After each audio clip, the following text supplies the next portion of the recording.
तर विधिमंडळाच्या पावसाळी अधिवेशनाच्या प्रश्नोत्तराच्या तासामध्ये बुधवारी दादा कोंडके आणि वाघ या विषयावरून घमासान पाहायला मिळालं। भाजप नेते आणि माजी मंत्री सुधीर मुनगंटीवार यांनी आज सरकारला चांगलंच धारेवर धरलं। मात्र मुनगंटीवारांनी मिळालेल्या उत्तराचा संदर्भ दादा कोंडकेंच्या द्विअर्थी डायलॉगशी जोडला। त्यानंतर विधानसभेमध्ये वाघावरून डरकाळ्या देखील ऐकू आल्या। नेमकं काय घडलं पाहूया। दादा कोंडके आणि त्यांच्या डबल मिनिंगवाल्या डायलॉग्सनी महाराष्ट्राला तुफान हसवलं। पण विधानसभेतल्या पावसाळी अधिवेशनात मात्र प्रश्नोत्तराच्या तासावेळी याच दादा कोंडकेंचा उल्लेख झाला। पण त्यावरून सभागृहात हशा पिकला नाही, पण खमंग चर्चा मात्र झाली। नाले रुंदीकरणाच्या मुद्द्यावरून भाजप आमदार आणि माजी मंत्री सुधीर मुनगंटीवारांनी सरकारलाच धारेवर धरलं। जो इंजिनियर बहुर्य आहे त्यांनी चूक केली, त्याला तुम्ही निलंबित करणार आहात का? नंबर 2, याची मौका चौकशी करून त्याची सत्यस्थिती काय, त्या नाल्याची रुंदी किती आहे, त्या नाल्याच्या संदर्भामध्ये वस्तुस्थिती काय याची मोजणी भूमी अभिलेख कडून करणार आहात का? आणि नंबर 3, त्या नाल्याचा नैसर्गिक जो प्रवाह आहे तो थांबणार नाही किंवा रुकावट होणार नाही, यासाठी तो नाला योग्य पद्धतीने बांधणार आहात का? आणि हे बांधण्यासाठी महानगरपालिकेची एनओसी घेणार आहात का? पण मुनगंटीवारांच्या या प्रश्नावर जलसंधारण मंत्री संजय राठोडांनी मात्र त्यांना समर्पक उत्तर दिलं नाही। तो नाला जितका रुंद होता तेवढाच राहील याची काळजी खबरदारी शासन घेणार आहे का? एवढंच आहे। अध्यक्ष महोदय, सजेशन फॉर ऍक्शन। अध्यक्ष महोदय, सजेशन फॉर ऍक्शन। अध्यक्ष महोदय, सजेशन फॉर ऍक्शन। नाही, तुम्ही आता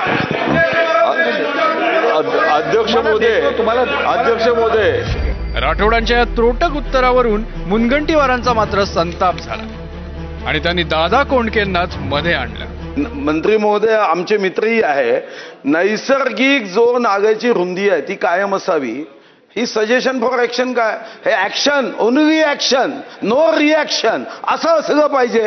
मंत्री महोदयांकडून अपेक्षित आहे की नैसर्गिक नाल्याची जेवढी रुंदी आहे तेवढी राहील, ही शासनाने हमी दिली पाहिजे।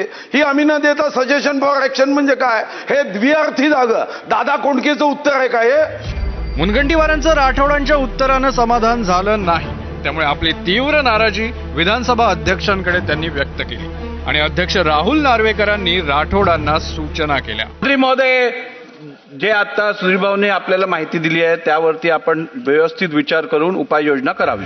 आता दादा कोंडकेंनंतर विधानसभेत आला वाघ।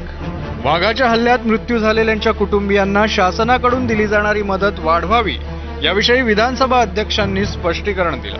पण वाघाच्या मुद्द्यावरूनही पुन्हा वाद रंगला। वाघाच्या हल्ल्यात जर एखादा माणूस मृत्युमुखी पडत असेल तर कुठे ना कुठे ह्याच्यात ह्युमन एरर किंवा ह्युमन इंटरफिअरन्समुळे होणारा हा भाग आहे। त्यामुळे दोघांमधला फरक हा समजून घ्यायलाच लागेल आणि कॉम्पेन्सेशन हे शेवटी त्याच्या आधारावरतीच दिलं जाईल। त्यामुळे मला वाटतं शासन या संदर्भात विचार करेल, पण विचार करत असताना हा डिफरन्स आपल्याला लक्षात ठेवणं आवश्यक आहे। पुढे जाऊया। प्रश्न क्रमांक 2, वाघावर सध्या कोणाचा कंट्रोल आहे हे अस्पष्ट आहे।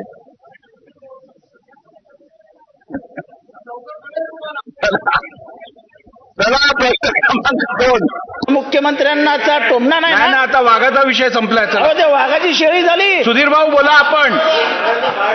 अध्यक्ष महाराज, वाघांबद्दल सर्वात जास्त माहिती त्यांना आहे। अध्यक्ष महाराज, आपण संविधानामध्ये खाली बसून बोलू नका। आवाड साहेब, खाली बसून बोलू नका। आता या वादावर पडदा टाकण्यासाठी पुन्हा एकदा विधानसभा अध्यक्षांनाच हस्तक्षेप करावा लागला आणि अखेर वाघांच्या मुद्द्यावरून सुरू झालेला हा वाद थांबला।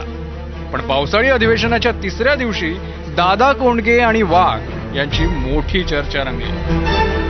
ब्युरो रिपोर्ट, एबीपी माझा।